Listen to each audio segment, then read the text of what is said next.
আকাবা উপসাগরের তীরে বসে দাউদ আলাইহিস সালাম জাবুর কিতাব তেলাওয়াত করতেন। ওনার কণ্ঠের সুরের ঝংকার এত মধুর ছিল, সাগরের মাছগুলো প্রতি শনিবারে উনি আকাবা উপসাগরের পাশে যখন জাবুরের কিতাব তেলাওয়াত করতেন, সাগরের মাছগুলো সাগর রেখে দিয়ে ডাঙায় চলে আসতো।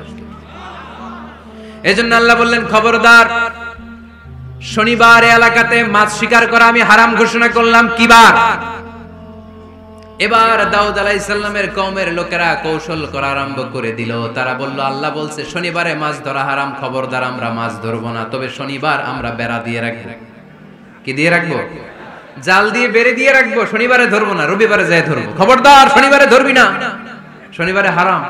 হারাম করছে কে?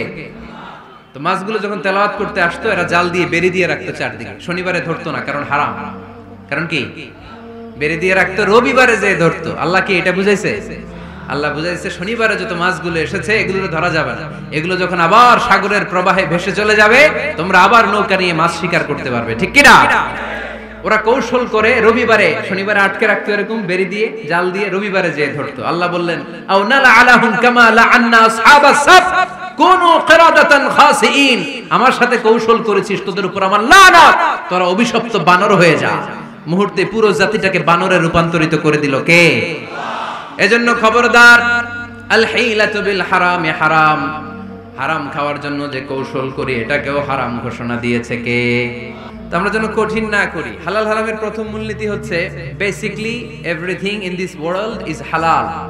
এই পৃথিবীতে যা আছে সবই হালাল। সব কি? সব হালাল, সব হালাল, সবই হালাল, অল্প কিছু হারাম। সুবহানাল্লাহ পড়ে। যদি এমন হইতো এই পৃথিবীতে যা আছে সবই হারাম, অল্প কিছু হালাল, খুব ভালো হইতো, তাই না? সুবিধা হইতো আমাদের। তা আমাদের সুবিধা করে দিলেন কে?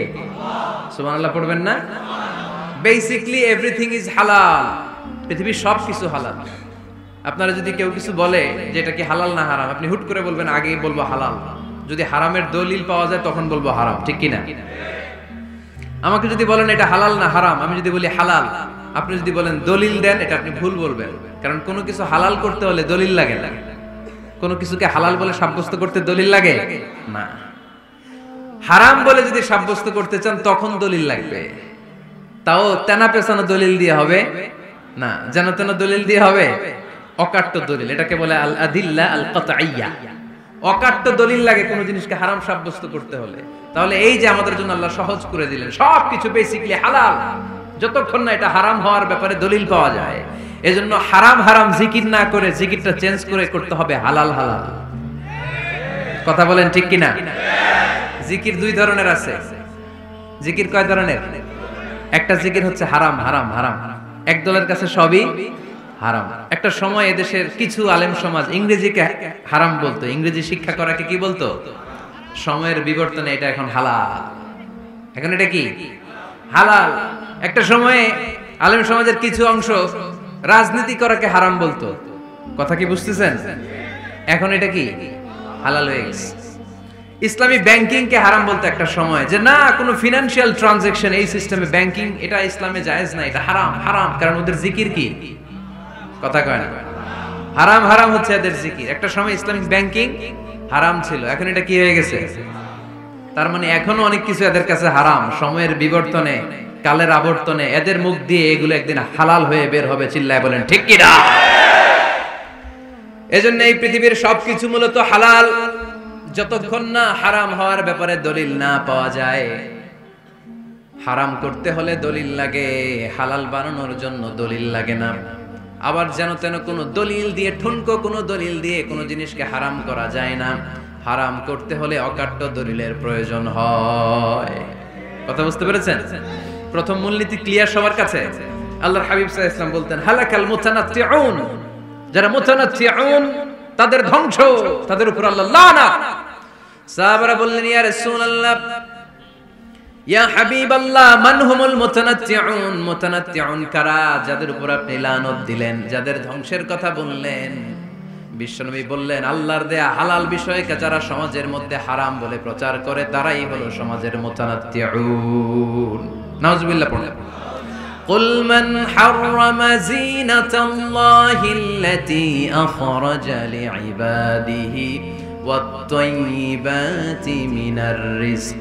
এজন্য আল্লাহ ডেকে বললেন, খবরদার, কে আছে সমাজের মধ্যে আমার দেয়া হালাল সাজসজ্জাগুলোকে, পবিত্র জিনিসগুলোকে হারাম বলে ফতোয়া তুলে, তাদের উপর আমার লানত। খবরদার, আল্লাহ যেটাকে হালাল বলছে এটাকে হারাম বলার স্পর্ধা দেখাবেন না। এটাকে হারাম বলা যাবে? তাহলে প্রথম মূলনীতি কি সবাই বুঝতে পারছেন? বুঝতে পেরেছেন? এই দুনিয়াতে বেসিকলি সবকিছু কি? আওয়াজ করে বলেন। আর হালাল প্রমাণ করতে দলিল লাগে। কি প্রমাণ করতে দলিল লাগে? হারাম। এজন্য আমাদের জিকিরটা একটু চেঞ্জ করে দিব। আমরা হারাম হারাম না বলে কি বলবো? হালাল হালাল। যখনই দলিল পাবো তখন জিকির শুরু করব হারাম। কথা বুঝে নাই বোধহয়? দলিল পাওয়ার আগ পর্যন্ত সব কি? আরো জোরে বলেন। দলিল পাওয়ার পরে সেটা হয়ে যাবে হারাম। প্রথম মূলনীতি ক্লিয়ার? সবার কাছে ক্লিয়ার? কষ্ট হইতেছে? শেষ করে দিব? আরো কয়েক মিনিট শুনবেন? আচ্ছা, দ্বিতীয় মূলনীতি হচ্ছে হালাল হচ্ছে আনলিমিটেড। হালাল কি? কথা বলেন। আনলিমিটেড। আর হারাম হচ্ছে লিমিটেড। হারাম হচ্ছে সসীম, হালাল হচ্ছে অসীম। হালাল গুণে শেষ করা যায় না, কিন্তু হারাম গুণে শেষ করা যায়। সুবহানাল্লাহ পড়তে পারলেন না?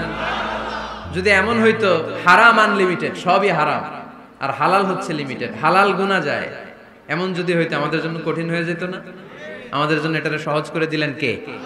দেখেন, কোরআনে যত জায়গায় আল্লাহ হালালের ঘোষণা দিয়েছেন, আল্লাহ ব্যাপকভাবে দিয়েছেন। আল্লাহ বলেছেন, উহিল্লা লাকুম বাহিমাতুল আনআম, এই পৃথিবীতে যত গবাদি পশু আছে সব খাওয়া হালাল, ইল্লা মা ইউতলা আলাইকুম, তবে হাতে গোনা অল্প কয়েকটা ছাড়া, যেগুলো এখনই তোমাদেরকে তেলাওয়াত করে শোনানো হবে। পড়েন সুবহানাল্লাহ। আবার আল্লাহ বললেন, উহিল্লা লাকুম সাইদুল বাহরি ওয়া তাআমু, সাগরের মধ্যে যত প্রাণী পাওয়া যায়, মাছ পাওয়া যায়, কাঁকড়া পাওয়া যায়, সব খাওয়াকে হালাল করে দিলেন কে? সাগরে যত ধরনের প্রাণী আছে, কাঁকড়া বলেন, তিমি বলেন, যা বলেন, সব হালাল, হাতে গোনা অল্প কয়েকটা ছাড়া। সুবহানাল্লাহ পড়েন। তার মানে যখনই আল্লাহ তাআলা হালালের ঘোষণা দেন, আল্লাহ তাআলা এটাকে ব্যাপকভাবে ঘোষণা দেন। আর যখনই আল্লাহ হারামের ঘোষণা দেন কোরআনের ভেতরে, তখন আল্লাহ গুনে গুনে দেন। কিভাবে দেন?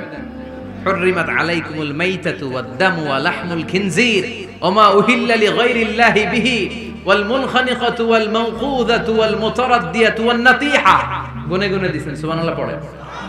যখন আল্লাহ বললেন হালাল, তখন বললেন চার পাওয়ালা যত জন্তু আছে হালাল, অল্প কয়েকটা ছাড়া। যখন ঘোষণা দিলেন হালালের, আল্লাহ বললেন সাগরের ভেতরে যত প্রাণী পাওয়া যায় সব খাওয়া হালাল, অল্প কয়েকটা ছাড়া। কিন্তু হারামের ঘোষণা যখন আল্লাহ কোরআনে দিলেন, তখন ব্যাপকভাবে দেয় নাই, গুনে গুনে দিয়েছেন। রক্ত খাওয়া হারাম, মরা প্রাণী খাওয়া হারাম, শূকর খাওয়া হারাম, আল্লাহর নাম ছাড়া অন্য কোনো নামে বলি দেওয়া হয়েছে এরকম প্রাণী খাওয়া হারাম, সিংহের গুতা খায় কোনো প্রাণী মারা গেছে ওইটা হারাম। এরকম গুনে গুনে অল্প কয়েকটা হারাম, বাকি সব কিছুকে আমাদের জন্য হালাল করে দিয়েছে কে? আবার যদি আল্লাহর জিজ্ঞেস করি আল্লাহ কাদেরকে বিয়ে করতে পারবো, আল্লাহ বলবে সবাইরে বিয়ে করবি। বাংলাদেশের নারীরা বিয়ে করা হালাল, পাকিস্তানের মেয়েদেরকে বিয়ে করা হালাল, সৌদি আরবের নারীদেরকে বিয়ে করা হালাল, এই বাংলাদেশের সিলেটের মেয়েদেরকে বিয়ে করা হালাল, ঢাকার মেয়েদেরকে বিয়ে করা হালাল, চট্টগ্রামের মেয়েদেরকে বিয়ে করা হালাল। হালালের কোনো শেষ নাই। সুবহানাল্লাহ পড়েন। কিন্তু যখন জিজ্ঞেস করলাম তাহলে কাকে কাকে বিয়ে করা হারাম, তখনই আল্লাহ গুনে গুনে 14 জনের নাম বলে দিলেন। পড়েন সুবহানাল্লাহ। হুররিমাত আলাইকুম উম্মাহাতুকুম ওয়া বানাতুকুম ওয়া আখাওয়াতুকুম ওয়া আম্মাতুকুম ওয়া খালাতুকুম ওয়া বানাতুল আখি ওয়া বানাতুল উখত। চিল্লায়ে পড়েন আল্লাহু আকবার। যখন হালাল, তখন ব্যাপকভাবে বললেন সব মেয়েদেরকে বিয়ে করতে পারো। মুসলিম যত নারী হয়, বাংলাদেশের হোক, পাকিস্তানের হোক, ইন্ডিয়ার হোক, গোটা বিশ্বের যে কোনো জায়গার মুসলিম নারী হলেই সেটা হালাল। কিন্তু হারাম কোনটা যখন জিজ্ঞেস করলাম, গুনে গুনে বললেন মাকে বিয়ে করা হারাম, নিজের কন্যাকে বিয়ে করা হারাম, বোনকে বিয়ে করা হারাম, ফুফিকে বিয়ে করা হারাম, খালাকে বিয়ে করা হারাম, ভাতিজিকে বিয়ে করা হারাম, নিজের ভাগ্নিকে বিয়ে করা হারাম। সুবহানাল্লাহ পড়বেন না? তাহলে সহজ না কঠিন? চিল্লায় বলেন। কি সহজ ইসলাম, কত সহজ। দাঁড়িয়ে নামাজ পড়া ফরজ, দাঁড়াতে পারতেছেন না, বসে পড়লেও কবুল করবে কে? ওযু করে নামাজ পড়া কি? পানি নাই, তায়াম্মুম করে নামাজ পড়লে কবুল করবে কে? বিয়েতে মোহরানা দেওয়া কি? মোহরানা নাই। এক সাহাবী বললেন, ইয়া রাসূলুল্লাহ বিয়ে করব, মোহরানা আছে? না। কি আছে? কিচ্ছু নাই। তো কিচ্ছু না থাকলে বিয়ে করবো কেন? মোহরানা দেওয়া লাগবে না? কোরআন পারো? পারি। কয়টা সূরা? এতটা সূরা। এক নারীকে জিজ্ঞেস করলেন কোরআন পারো? বলে না, পারি না। আল্লাহর হাবিব সাল্লাল্লাহু আলাইহি ওয়াসাল্লাম দুইজনকে বিয়ে পড়ায় দিলেন। আর নারীকে বললেন, মা তুমি কোরআন পারো না, কিন্তু তোমার স্বামী কোরআন পারে। তোমার স্বামী টাকা দিয়ে পয়সা দিয়ে তোমাকে মহরণা দিবে, সামর্থ্য তার নাই। সে প্রতিদিন তোমার একটু একটু করে কোরআন শিখায় দিবে, এটাই